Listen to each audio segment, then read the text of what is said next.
What was it that tipped you off that it was Russia and Iran as well? Well, it was actually kind of interesting. First off, you get a sense for these sort of things. You know, a couple decades of responding to cyber attacks.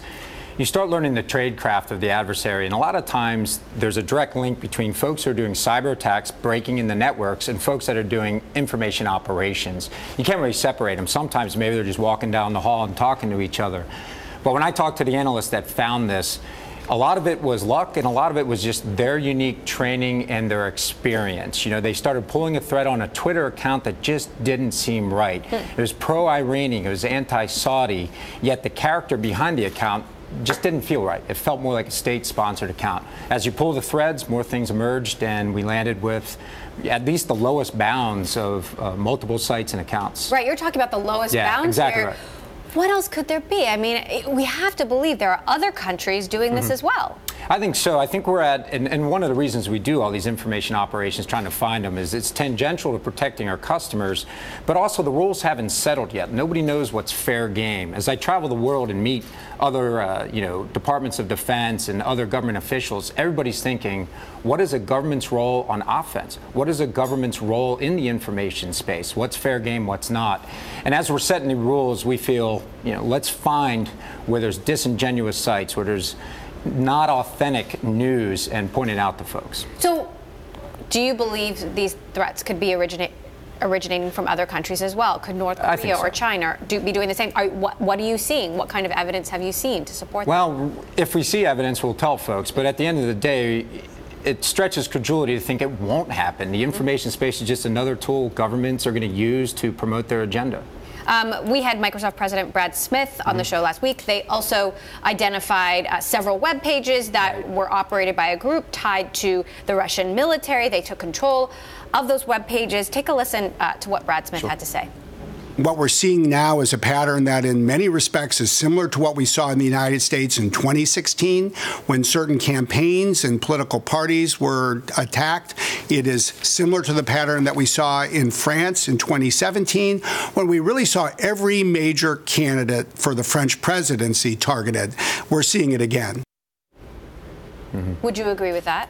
I think it makes sense. I think if you're a political official, I think if you're wealthy, if you're influential, if you have power, you'll always be targeted by a criminal element or potentially for espionage purposes. So what would you say is the extent of these disinformation campaigns? How difficult is this to actually stop? Well, I think it's very difficult to stop. I think it's going to take zone defense by many different folks, and that's why it's good we're talking about it, today on Bloomberg. Is the more people that are aware of it, the more people will spot it. It is easier for the folks who are trying to be divisive, to spread fake news, to do that, than it is to sometimes catch it. So we'll take group defense, zone defense. We're out there looking for it. If we can see it and it's organized, we hope to make a difference. So what should we be looking for? I mean, my inbox fills with spam every day. I got it. Hundreds of Twitter messages that are fake or seem suspect. Well, I think everybody can play their role in it. Give certain credibility to certain things and maybe less credibility to others. I think in general, most people don't want to be surrounded by lies.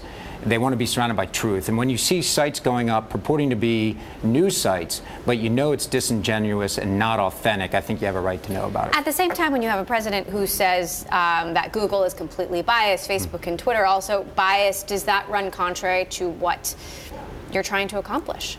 Well, I'm not sure. I don't know if I have an opinion on that one way or another. I can tell you that what we're trying to accomplish is just, we're protecting our customers the best way we can. And we have found that direct link between geopolitics and cyber attacks. And we just need to be informed about both sides. Now, FireEye, as I understand it, was recently engaged by Google to detect breaches. Tell us about that.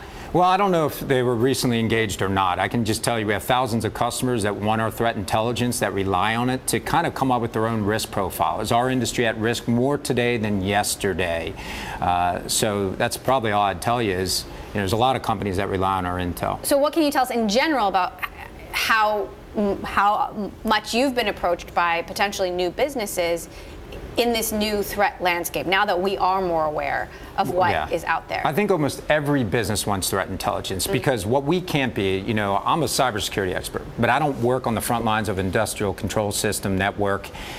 We need to get the intel out to every single entity so they can assess the risk to their industry based on their business, based on what they know about geopolitics and based on their current security platform. So the bottom line is we promote the intel to folks so they can assess their own risk and better safeguard their own networks. Do you think it's too late to save the midterm elections or protect them? You know, I've never been, I'm speaking more as just a layperson now than a cyber expert. It's real hard to judge how the hearts and minds of people are won or altered by fake news or from anonymous people. Why is this so hard to stop?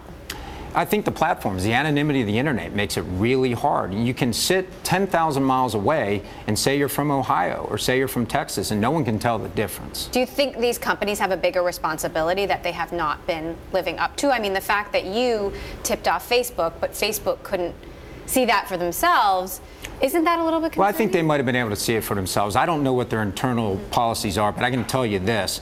Policing a platform of hundreds of millions of people worldwide would be a very complex challenge to do. So going forward, obviously there's a lot of opportunities for FireEye and cybersecurity companies out there. What are the opportunities that you're looking at to expand your business? Well, I think, we have the spokes, we have the brain. What we always are trying to do is better protect our customers by having real-time detection on every device everywhere and being able to give context. One of the things that separates FireEye from a lot of other companies is we believe attribution matters. Like who tried to hack you or who did hack you really does matter. That's the only way you can play a role in some of the more global policies. What are we going to allow people to do and not allow people to do? What are the acceptable behaviors? What about M&A? We're always going to be mindful about that. We're on a mission to safeguard our customers. There are a lot of startups that are doing a lot of good work. We'll keep our eye on those. So what kind of work are you going to be doing over the next few weeks leading into the midterm elections? What, are your analysts on high alert? I think so. I think there's always events that put you on high alert. Even the Oscars can put you on high alert. So there's different worldwide events, the Olympics, U.S. elections, other nations that hold elections.